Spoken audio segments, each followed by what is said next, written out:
Hello students, कैसे हैं आप सब। और उम्मीद करते हैं आप लोगों के 12th एग्जाम की तैयारी बेहतरीन तरीकों से कर रहे होंगे। हमने आपको अभी तक अकाउंटिंग रेशियो में एक लिक्विडिटी रेशियो और दूसरा सॉल्वेंसी रेशियो ये करा चुके हैं, इसके फॉर्मूला भी करा चुके हैं और इससे रिलेटेड प्रैक्टिकल क्वेश्चन भी करा चुके हैं। आज हम लोग डिस्कस करने वाले हैं एक्टिविटी रेशियो और परफॉर्मेंस रेशियो और टर्नओवर रेशियो। बच्चे ये रेशियो बहुत इंपॉर्टेंट है क्योंकि इसमें जो आप फर्स्ट रेशियो देख पा रहे हैं जिसे हम कहते हैं इन्वेंट्री टर्नओवर रेशियो, इस इन्वेंट्री टर्नओवर रेशियो से आपके एग्जाम के अंदर क्वेश्चंस पूछे जाते हैं। अब इन्वेंट्री टर्नओवर रेशियो किस किस रेशियो के अंडर में आता है तो उसे हम कहेंगे एक्टिविटी, परफॉर्मेंस या टर्नओवर रेशियो। आज हम आप लोगों को एक्टिविटी रेशियो के अंदर आने वाले जितने भी रेशियो हैं जो हमें कैलकुलेट करने पड़ते हैं हम उन्हें डिस्कस करेंगे। और आप देखो कि जो आपके रेशियोज हैं उस रेशियो के अंदर सबसे पहला जो रेशियो होता है वो है हमारा इन्वेंट्री और स्टॉक टर्नओवर रेशियो। देन एक और रेशियो इसके अंदर आता है डेटर और trade receivable turnover ratio. Average collection period निकालना होता है। फिर आता है ट्रेड पेबल और creditor turnover ratio, working capital turnover ratio, fixed assets turnover ratio and current assets turnover ratio. यानी इस रेशियो के अंदर, एक्टिविटी और परफॉर्मेंस रेशियो के अंदर इतने सारे रेशियो हमें कैलकुलेट करने पड़ते हैं। तो ये सारे ही रेशियो बहुत इंपॉर्टेंट है, बट इन सब में जो सबसे ज्यादा इंपॉर्टेंट रेशियो है वो है हमारा इन्वेंट्री टर्नओवर रेशियो। बच्चे इस रेशियो को अगर आप अच्छे से पढ़ते हैं, इन्वेंट्री टर्नओवर रेशियो के क्वेश्चंस को अच्छे से पढ़ते हैं, तो जो इसके बाद लास्ट हमारा जो रेशियो है जिसे हम बोलते हैं प्रॉफिटेबिलिटी रेशियो, उस रेशियो के अंदर जो हमें ग्रॉस प्रॉफिट रेशियो निकालना होगा वो हमारे लिए बहुत इजी हो जाएगा। तो चलिए हम लोग शुरुआत करते हैं और देखते हैं कि जो हमारा रेशियो है इन्वेंट्री टर्नओवर रेशियो या जिसे हम कहते हैं स्टॉक टर्नओवर रेशियो, इसका फॉर्मूला क्या है। अगर हम फॉर्मूले पे चले और फॉर्मूले को देखें तो इन्वेंट्री और स्टॉक टर्नओवर रेशियो का जो फॉर्मूला है वो है कॉस्ट ऑफ गुड्स सोल्ड और net sales, cost of goods sold और नेट सेल्स। तो बच्चे यहां पर अब देखने की बात है कि भाई सर आपने दोनों ही लिख दिया है, कॉस्ट ऑफ गुड्स सोल्ड भी लिख दिया है और नेट सेल भी लिख दिया है। देखो बच्चे, कैलकुलेशन करते समय में इन्वेंट्री टर्नओवर और स्टॉक टर्नओवर रेशियो कैलकुलेट करते समय में कॉस्ट ऑफ गुड्स सोल्ड को एक नंबर पे प्रायोरिटी पे कंसीडर करना है।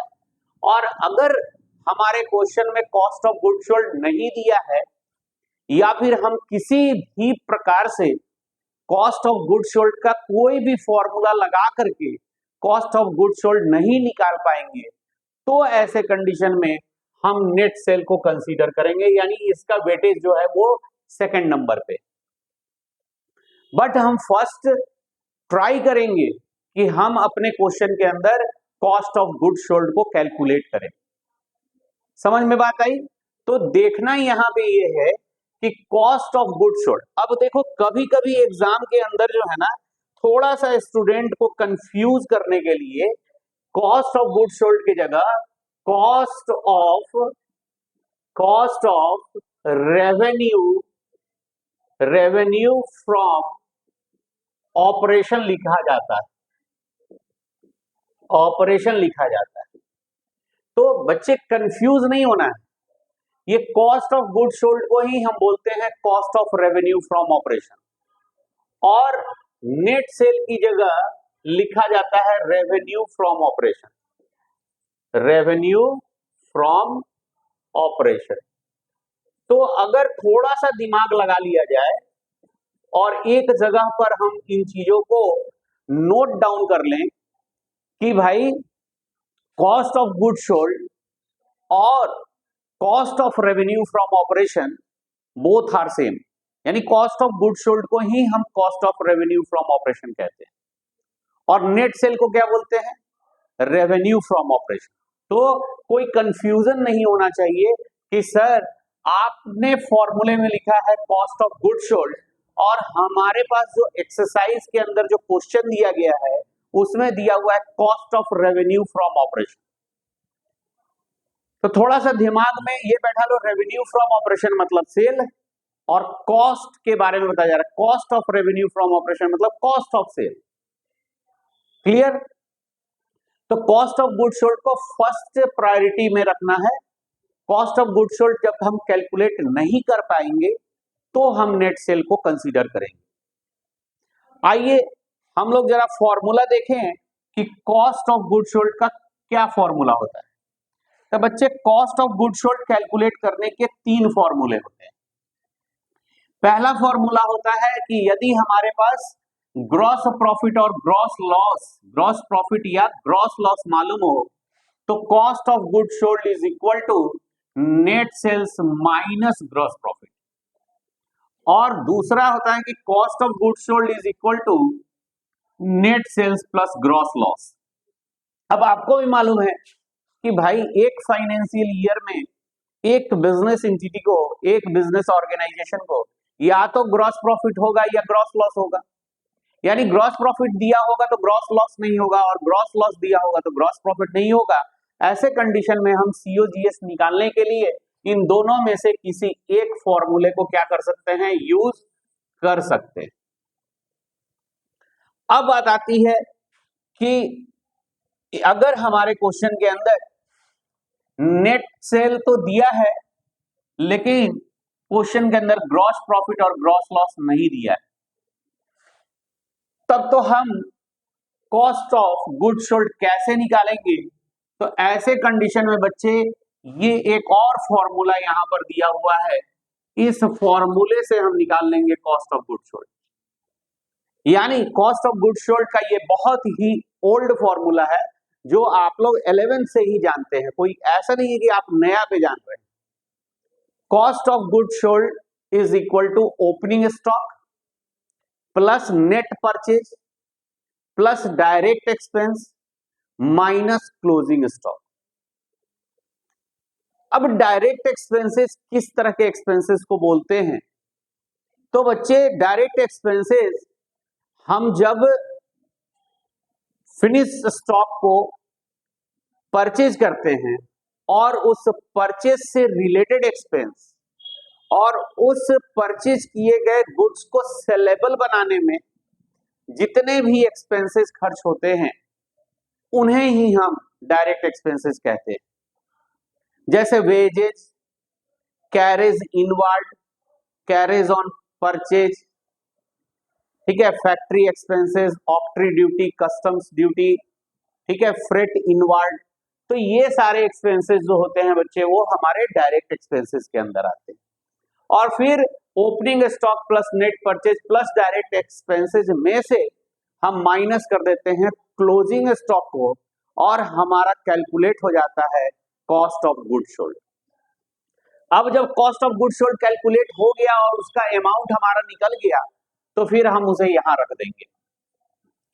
लेकिन अगर हमें कॉस्ट ऑफ गुड सोल्ड निकालने के लिए ये सारे इंफॉर्मेशन नहीं दिए गए हैं और क्वेश्चन में लिखा हुआ है क्या कि ग्रॉस प्रॉफिट का परसेंटेज गिवन है, ग्रॉस प्रॉफिट का जब परसेंटेज गिवन होगा तो परसेंटेज बेसिस पे हम किस तरीके से निकालते हैं, किस तरीके से कैलकुलेट करते हैं प्रॉफिट, उसके लिए हम आपको यहां 4 फॉर्मूले बता रहे हैं। अब ये 4 फॉर्मूले ध्यान से आप देखना, क्योंकि ये 4 फॉर्मूले ऐसे फॉर्मूले हैं जो इस चैप्टर में तो आएगा ही, इसका इंपॉर्टेंस, इसके यूजेस आएंगे ही, और आगे भी जब आप पढ़ेंगे ना तो ये कैलकुलेशन बहुत इंपॉर्टेंट रहता है। जैसे यहां लिखा हुआ है कि gross profit on percent basis. अब हम परसेंट बेसिस पे यदि ग्रॉस प्रॉफिट निकाल रहे हैं तो क्वेश्चन में या तो हमारे पास कॉस्ट ऑफ गुड्स दिए होंगे, कॉस्ट ऑफ गुड्स सोल्ड दिए होंगे, और हमें प्रॉफिट निकालना है। तो प्रॉफिट 2 तरह का होता है, या तो ग्रॉस प्रॉफिट ऑन कॉस्ट होगा या फिर ग्रॉस प्रॉफिट ऑन सेल होगा। अब अगर हमारे क्वेश्चन में कॉस्ट ऑफ गुड्स सोल्ड मालूम है और हमें प्रॉफिट निकालना है, क्योंकि कभी कभी क्वेश्चन में कह देता है क्या कि सेल बताइए, तो सेल इज इक्वल टू क्या हो जाता है, cost of goods sold plus gross profit. तो जब सेल पूछेगा तो ग्रॉस प्रॉफिट को हमें क्या करना होगा, इस कॉस्ट में जोड़ना होगा। तो ऐसे कंडीशन में अगर ग्रॉस प्रॉफिट की हम बात करें तो ग्रॉस प्रॉफिट ऑन कॉस्ट है, तो फॉर्मूला यूज हो जाएगा cost of goods sold into rate by 100। But यदि ग्रॉस प्रॉफिट का जो भी परसेंटेज दिया हुआ है वो ऑन सेल है, तो ऐसे कंडीशन में जो हम फॉर्मूला यूज करेंगे वो फॉर्मूला होगा cost of goods sold into rate divided by 100 minus rate. तो फॉर्मूला जो आपको बताया जा रहा है, फॉर्मूला नंबर 1, फॉर्मूला नंबर 2, ये तब यूज होना है जब हमारे क्वेश्चन में क्या गिवन हो, cost of goods sold given हो। लेकिन अगर हमारे क्वेश्चन के अंदर क्या गिवन है, सेलिंग प्राइस यानी सेल गिवन है, तो जब सेल गिवन होगा तो फॉर्मूला हम यूज करेंगे कौन सा, तो इन दो में से कोई एक फॉर्मूला। और इसमें भी हमारे क्वेश्चन में लिखा हो गया होगा कि ग्रॉस प्रॉफिट ऑन कॉस्ट और ग्रॉस प्रॉफिट ऑन सेल। तो सेलिंग प्राइस हमारा गिवन है और कहता है ग्रॉस प्रॉफिट ऑन कॉस्ट, तो फॉर्मूला यूज हो जाएगा selling price into rate divided by 100 plus rate. और यदि ग्रॉस प्रॉफिट ऑन सेल है तब तो selling price into rate divided by 100। तो इन तरीकों से जब एक बार हमें क्या मिल जाएगा, ग्रॉस प्रॉफिट और ग्रॉस लॉस मिल जाएगा, तो हम बहुत इजीली उस ग्रॉस प्रॉफिट को नेट सेल से माइनस करके निकाल लेंगे कॉस्ट ऑफ गुड्स सोल्ड। और यदि ग्रॉस लॉस मिल जाएगा तो फिर हम कैलकुलेट कर लेंगे net cell plus gross loss, और इस तरीके से हमारा निकल जाएगा COGS। तो हमारे फॉर्मूले में जो यूज होना है कि COGS divided by average stock. तो बच्चे अब जानना हमें क्या है, एवरेज स्टॉक। तो एवरेज स्टॉक का क्या फॉर्मूला होता है, opening stock plus closing stock divided by 2, divided by 2। और इस तरीके से जब हमें एवरेज स्टॉक भी पता चल जाएगा तो हम कैलकुलेट कर लेंगे स्टॉक टर्नओवर रेशियो या इन्वेंट्री टर्नओवर रेशियो का फॉर्मूला लगा करके cost of goods sold divided by average stock. ये इसलिए इंपॉर्टेंट है कि कभी कभी आपके प्रश्न के अंदर कहता है क्या कि आपके COGS गिवन है, ओपनिंग स्टॉक और क्लोजिंग स्टॉक, ओपनिंग इन्वेंट्री और क्लोजिंग इन्वेंट्री का गिवन है, आप इन्वेंट्री टर्नओवर रेशियो निकालिए, तो यहां पे इन्वेंट्री टर्नओवर रेशियो निकल जाएगा। कभी कभी आपके इन्वेंट्री टर्नओवर रेशियो दिए गए होंगे, ओपनिंग इन्वेंट्री क्लोजिंग इन्वेंट्री दिया होगा, कहेगा कि कॉस्ट ऑफ गुड्स सोल्ड निकालिए। कॉस्ट ऑफ गुड्स सोल्ड निकालने के साथ साथ आप उसका SP निकालिए यानी सेलिंग प्राइस निकालिए, इफ प्रॉफिट ऑन कॉस्ट इतना परसेंट या इफ प्रॉफिट ऑन सेल इतना परसेंटेज दिया होगा। कभी कभी क्वेश्चन के अंदर क्या दिया होगा कि परचेज दिया होगा, क्लोजिंग इन्वेंट्री दिया होगा, नेट सेल दिया होगा, प्रॉफिट दिया होगा, आपको निकालना होगा क्लोजिंग इन्वेंट्री। तो ये इस फॉर्मूले से, एक पर्टिकुलर इस फॉर्मूले से इतने सारे क्वेश्चंस बनते हैं जो कि एग्जाम में पूछने के लिए 1-2 क्वेश्चन ही पूछे जाएंगे, बट ये ज्यादा आपका वेटेज है, इससे आपके ज्यादा क्वेश्चन पूछे जाते हैं। तो आज हम केवल और केवल फॉर्मूला डिस्कस कर रहे हैं कि जो हमारा रेशियो है, जिस रेशियो को हम क्या नाम दे रहे हैं, एक्टिविटी और परफॉर्मेंस रेशियो, इस पूरे एक्टिविटी और परफॉर्मेंस रेशियो के अंदर कितने रेशियो कैलकुलेट करने होते हैं, जिसमें मोस्ट इंपॉर्टेंट रेशियो हमारा हो गया इन्वेंट्री टर्नओवर रेशियो। अगला आते हैं, अगला जो हमारा फॉर्मूला है, उस फॉर्मूले का नाम है हमारा डेब्टर्स टर्नओवर रेशियो, या फिर हम इसे कहते हैं बच्चे ट्रेड रिसीवेबल टर्नओवर रेशियो। अब ये डेटर टर्नओवर रेशियो या ट्रेड रिसीवेबल टर्नओवर रेशियो का फॉर्मूला क्या होता है? तो डेटर टर्नओवर रेशियो का फॉर्मूला होता है net credit sale divided by average debtor या average trade receivable. Sir average debtor और एवरेज ट्रेड रिसीवेबल में अंतर है? हाँ बच्चे अंतर है। जब हम केवल डेटर को लेंगे, opening debtor plus closing debtor divided by 2, तो वो होगा एवरेज डेटर। और जब डेटर और बिल्स रिसीवेबल ओपनिंग और क्लोजिंग को जोड़ करके डिवाइडेड बाय 2 करेंगे तो वो होगा हमारा ट्रेड रिसीवेबल टर्नओवर रेशियो। अब एवरेज ट्रेड रिसीवेबल अगर निकालना हो तो कैसे निकालेंगे, और एवरेज डेटर निकालना हो तो वो कैसे निकालेंगे? तो खैर इसका भी हम देख लेते हैं, लेकिन पहले तो हमारे फॉर्मूले के अंदर क्या दिया हुआ है, नेट क्रेडिट सेल। बच्चे नेट क्रेडिट सेल का हमने यहां पे फॉर्मूला लिखा है कि net credit sale is equal to credit sale. तो कौन सा क्रेडिट सेल बच्चे? तो टोटल क्रेडिट सेल, और उसमें से माइनस कर देंगे हम सेल्स रिटर्न। अब सर ये क्रेडिट सेल कैसे निकलेगा, टोटल क्रेडिट सेल कैसे निकलेगा? तो यहां पे हम लिख देते हैं आपको total credit sale is equal to total sale minus cash sale, minus cash sale. यानी टोटल सेल में से कैश सेल माइनस कर देंगे तो हमारा टोटल क्रेडिट सेल निकल जाएगा, और टोटल क्रेडिट सेल्स में से सेल्स रिटर्न माइनस कर देंगे तो हमारा नेट क्रेडिट सेल निकल जाएगा। चलो बच्चे एक काम तो हमने कर लिया, नेट क्रेडिट सेल निकाल लिया। अब अगर एवरेज डेटर निकालना है तो क्या करेंगे, opening debtor plus closing debtor divided by 2। लेकिन वहीं पर अगर हमें एवरेज ट्रेड रिसीवेबल निकालना है तो ऐसे कंडीशन में क्या होगा, तो एवरेज ट्रेड रिसीवेबल का फॉर्मूला क्या हो जाएगा, opening debtor plus bills receivable. यानी ओपनिंग डेटर और ओपनिंग बिल्स रिसीवेबल को जोड़ेंगे तो ये हो जाएगा ओपनिंग ट्रेड रिसीवेबल, और जब क्लोजिंग डेटर और क्लोजिंग बिल्स रिसीवेबल को जोड़ेंगे तो ये हो जाएगा हमारा क्लोजिंग बिल्स रिसीवेबल, और डिवाइडेड बाय 2 कर देंगे तो ये जो हमारा वैल्यू निकलेगा वो कहलाएगा हमारा एवरेज ट्रेड रिसीवेबल।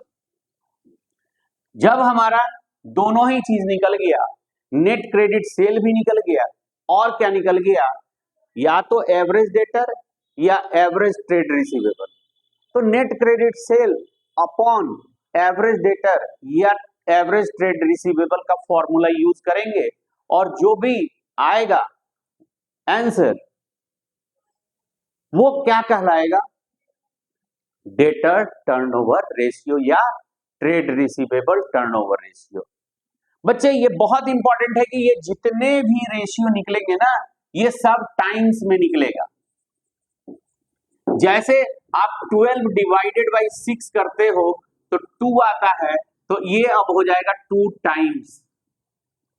इसको 2:1 नहीं लिखेंगे, इसको 2:1 नहीं लिखेंगे, यह लिखना इस रेशियो के अंदर, टर्नओवर रेशियो के अंदर गलत है, इसे हम टाइम्स में दिखाएंगे।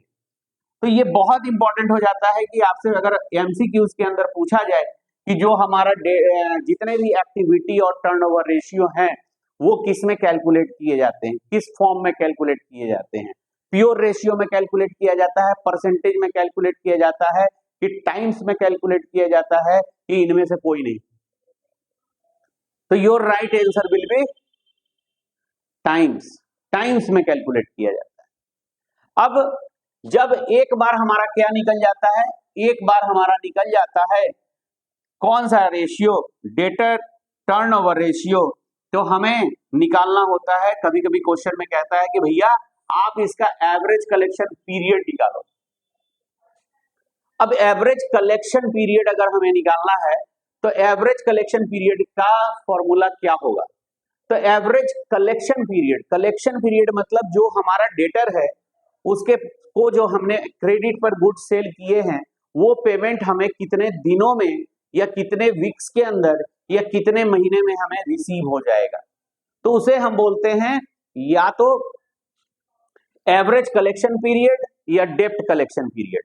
तो ये कैलकुलेट करने के लिए क्या है, तो ये जो हम कैलकुलेट करते हैं डेप्ट कलेक्शन पीरियड या एवरेज कलेक्शन पीरियड, इसको मंथ में भी कैलकुलेट किया जाता है, डेज में भी कैलकुलेट किया जाता है और मंथ वीक में भी कैलकुलेट किया जाता है।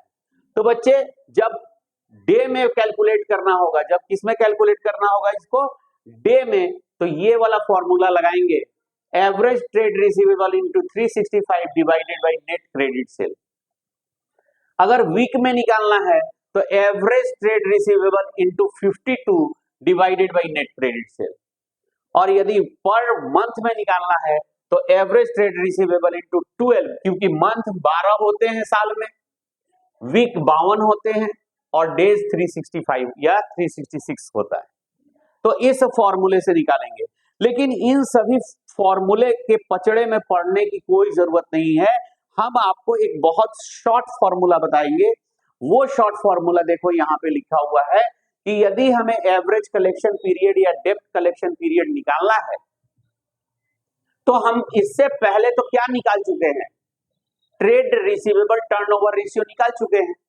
तो अगर मंथ में निकालना है तो 12 बाई मंथ में निकालना है तो बच्चे हम कर देंगे क्या, 12 बाई डेटर टर्नओवर रेशियो।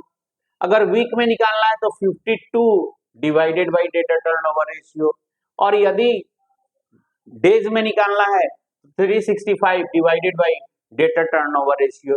जैसे मान लीजिए ना कि अगर हमारा डेटर टर्नओवर रेशियो अभी अभी हम आपको बताए थे कि 2 टाइम्स आया था और हमें पर मंथ निकालना है तो 12 डिवाइडेड बाई 2 कर देंगे तो ये 6 मंथ इसका एवरेज कलेक्शन पीरियड हो जाएगा। हम आपको प्रैक्टिकल भी कराएंगे और प्रैक्टिकल जब कराएंगे तो आप देखना कि हाँ सर फॉर्मूले को किस तरीके से यूज कर रहे हैं और फॉर्मूले यूज करना भी सिखाएंगे। बच्चे अगर आप अगले फॉर्मूले को देखो तो अगला फॉर्मूला जो है वो हमारा क्या है, क्रेडिटर टर्नओवर रेशियो। अगला फॉर्मूला हमारा क्या है बच्चे, क्रेडिटर टर्नओवर रेशियो या ट्रेड पेबल टर्नओवर रेशियो। बच्चे डेटर का उल्टा क्रेडिटर होता है, डेटर का उल्टा क्रेडिटर होता है, मींस कि डेटर एराइजेज होता है क्रेडिट सेल से और क्रेडिटर एराइजेज होता है क्रेडिट परचेज से। तो ऐसी स्थिति में हम फॉर्मूला जो यूज करेंगे वो करेंगे net credit purchase divided by average creditor या एवरेज ट्रेड पेबल। अब नेट क्रेडिट परचेज बराबर credit purchase minus purchase return. अब यहां पे अगर बोला जाए कि कौन सा क्रेडिट परचेज भाई, तो क्रेडिट परचेज की अगर हम यहां बात कर रहे हैं तो हम यहां बात कर रहे हैं टोटल क्रेडिट परचेज की।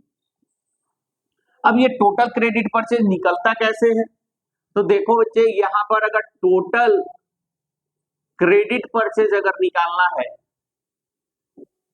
तो हम पहले तो लिखेंगे टोटल परचेज और इस टोटल परचेज में से माइनस कर देंगे कैश परचेज,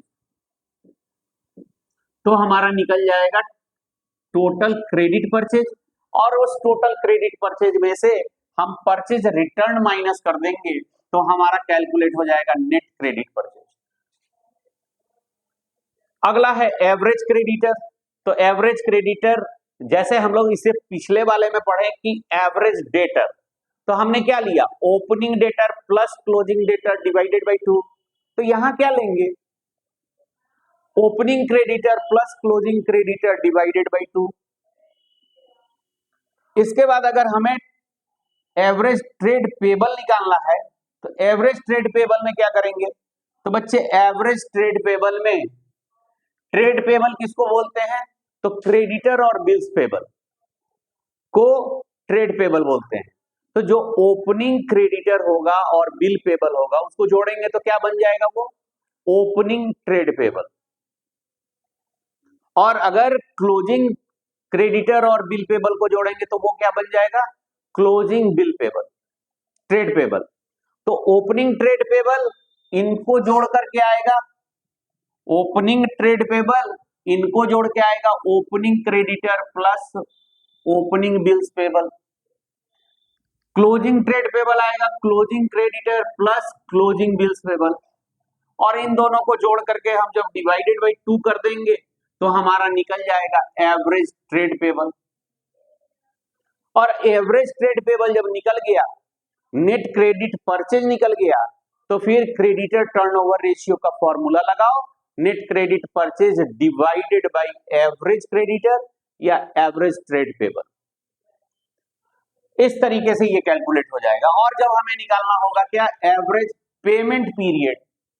पेमेंट, क्योंकि क्रेडिटर को हम पेमेंट करते हैं, यानी जो भी उसका ड्यू है वो कितने समय में हम उसे पेड कर देंगे, और वो जो टाइम निकलेगा वो डेज में निकले, वीक में निकले, मंथ में निकले, उतना उसका एवरेज पेमेंट पीरियड होगा।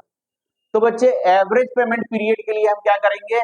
12, अगर मंथ में निकालना है तो 12 बाई क्रेडिटर टर्नओवर रेशियो। यदि हमें वीक में निकालना है तो 52 divided by creditor turnover ratio. और अगर डेज में निकालना है तो 365 divided by creditor turnover ratio. तो इन में से किसी भी फॉर्मूले से, अगर ये हमेशा याद रहना चाहिए कि जब मंथ में निकालना है तो ऊपर में कितना रखना है? 12। अगर वीक में निकालना है तो 52, और अगर डेज में निकालना है तो 365 या 366 रखना है। अब इन 4 फॉर्मूले को करने के बाद अगले फॉर्मूले पे चलते हैं जो बहुत ही इजी है। वो क्या है बच्चे? Working capital turnover ratio. और बच्चे इससे पहले वाले क्लास में आप जान चुके हैं कि working capital is equal to current assets minus current liabilities. और एक बार जब आपका वर्किंग कैपिटल निकल गया तो वर्किंग कैपिटल टर्नओवर रेशियो में इसको वैल्यू को पुट कर देना है। क्या रखना है? नेट सेल या सीओजीएस। अब यहां ध्यान देने वाली बात है कि जब इस रेशियो को कैलकुलेट कर रहे हैं तो नेट सेल को रखना है फर्स्ट प्रायोरिटी में और सीओजीएस को रखना है सेकंड प्रायोरिटी में। समझ गए? अगर नेट सेल और सीओजीएस दोनों ही मेरे प्रश्न के अंदर दिए हुए हैं, मेरे क्वेश्चन के अंदर दिए हुए हैं, तो वर्किंग कैपिटल टर्नओवर रेशियो निकालने के लिए हमेशा ही हम फर्स्ट में प्रेफर करेंगे, फर्स्ट में कंसीडर करेंगे नेट सेल को ही। नेट सेल नहीं दिया होगा या हम नेट सेल कैलकुलेट कर ही नहीं पाएंगे तो ही वर्किंग कैपिटल टर्नओवर रेशियो के लिए हम सीओजीएस यानी कॉस्ट ऑफ गुड्स सोल्ड या cost of revenue from operation use करेंगे। चलिए भाई, बहुत अच्छी बात है। आप लोग इस क्लास को जितने बार देखें फॉर्मूले को नोट करें, और फॉर्मूला नोट करके आप सब लोग रेडी रहिए। आप फॉर्मूला नोट करके, फॉर्मूला याद कर करके आप बिल्कुल रेडी रहिए, क्योंकि कल जो हम इन क्वेश्चन से रिलेटेड प्रैक्टिकल क्वेश्चन कराएंगे तो फिर आपको मजा आ जाएगा कि हाँ भाई, जिस तरीके से सर ने फॉर्मूले को समझाया ठीक प्रैक्टिकल क्वेश्चन भी उसी फॉर्म में समझाए हैं, और आपके प्रैक्टिकल क्वेश्चन बहुत इजी लगेंगे। आइए हम एक और देखते हैं। कहता है क्या कि फिक्स्ड एसेट्स टर्नओवर रेशियो, नाम है इसका फिक्स्ड एसेट्स टर्नओवर रेशियो। तो जब हम फिक्स्ड एसेट्स टर्नओवर रेशियो निकालते हैं तो बच्चे ध्यान रहे, यहाँ सीओजीएस फर्स्ट प्रायोरिटी में होता है और नेट सेल जो होता है वो सेकंड प्रायोरिटी में होता है, और डिवाइडेड बाय फिक्स्ड एसेट्स। अब फिक्स्ड एसेट्स मतलब क्या हुआ? तो नॉन करंट एसेट्स। और नॉन करंट एसेट्स कैसे निकालते हैं? तो नॉन करंट एसेट्स के निकालने के हम आपको कई फॉर्मूले बता चुके हैं। नॉन करंट एसेट्स बराबर total assets minus current assets, एक फॉर्मूला ये बताए हुए हैं आपको। फिर बताया गया है कि भाई non current assets is equal to what, तो टोटल एसेट्स अगर आपको मालूम है, ठीक है, तो उसमें से हम क्या माइनस किए, क्या माइनस किए, टोटल एसेट्स मालूम है तो करंट एसेट्स माइनस कर दिए। लेकिन अगर हमें टोटल एसेट्स नहीं मालूम है, हमें मालूम है शेयर होल्डर फंड, हमें मालूम है नॉन करेंट लायबिलिटीज, हमें मालूम है करंट लायबिलिटीज, हमें मालूम है करंट एसेट्स, तो इस फॉर्मूले से कैसे बनाएंगे, इस फॉर्मूले से कैसे बनाएंगे? तो बच्चे हम जानते हैं कि shareholder fund plus non current liabilities plus current liabilities is equal to total assets. तो इस टोटल एसेट्स में से यानी shareholder fund plus non current assets plus non current liabilities minus current assets करके easily हम बना लेंगे क्या, जल्दी बताइए, तो नॉन करेंट एसेट्स यानी फिक्स्ड एसेट्स। और फिक्स्ड एसेट्स में अगर जोड़ना होगा तो जो टेंजिबल फिक्स्ड एसेट्स है, इनटेंजिबल फिक्स्ड एसेट्स है और लॉन्ग टर्म इन्वेस्टमेंट है या long term loan and advance है, उसे जोड़ देंगे तो हमारा मिल जाएगा टोटल नॉन करेंट एसेट्स यानी टोटल फिक्स्ड एसेट्स। चलिए ये भी हमारा फॉर्मूला हो गया। और इस टर्नओवर रेशियो का जो लास्ट फॉर्मूला है वो है बच्चे हमारा करंट एसेट्स टर्नओवर रेशियो। अब करंट एसेट्स टर्नओवर रेशियो को देखें तो करंट एसेट्स टर्नओवर रेशियो, अरे बच्चे ऊपर में सेम रहेगा, ऊपर में कोई चेंजेज नहीं है, सीओजीएस रहेगा फर्स्ट प्रायोरिटी में, तो अगर सीओजीएस नहीं है तो नेट सेल रहेगा सेकंड प्रायोरिटी में, और नीचे अब हमारा हो जाएगा non current sorry net current assets. तो लिखा हुआ है नोट में दिया हुआ है यहाँ पे कि if information relating to COGS is not available use net sale in place of COGS. अगर सीओजीएस हमारे क्वेश्चन में अवेलेबल नहीं है या हम उसे कैलकुलेट नहीं कर पा रहे हैं तो ऐसे स्थिति में सीओजीएस की जगह हम किसको रख लेंगे, नेट सेल को ही रख लेंगे। तो बच्चे इस तरीके से इस पूरे रेशियो में जो कि हमारा रेशियो है एक्टिविटी और परफॉर्मेंस और टर्नओवर रेशियो, इस पूरे रेशियो में हम लोगों ने कुल मिलाकर के 8 रेशियो सीखे पढ़े जाने। अब इन 8 रेशियो से रिलेटेड क्वेश्चन हम लोग कल करेंगे। तब तक के लिए आप इन सारे फॉर्मूले को अच्छे से क्या करो बच्चे, लिख लो, वीडियोस को पॉज करके जरा लिख लो, और लिखने के बाद जब हम कल प्रैक्टिकल क्वेश्चन कराएंगे तब आपको समझ में आएगा कि ये कितना आसान है। तो आपको फर्स्ट लेक्चर के अंदर हमने आपको कराया था क्या, लिक्विडिटी रेशियो, उसमें हम बहुत सारे फॉर्मूले डिस्कस किए थे। सेकेंड लेक्चर में हमने आपको कराया क्या, करंट रेशियो और लिक्विड रेशियो कैलकुलेट करना, उसके 5 प्रैक्टिकल क्वेश्चन कराए थे। उसके बाद वाले वीडियोस में हम फिर 5 प्रैक्टिकल क्वेश्चन आपको करंट रेशियो और लिक्विड रेशियो का ही कराए थे।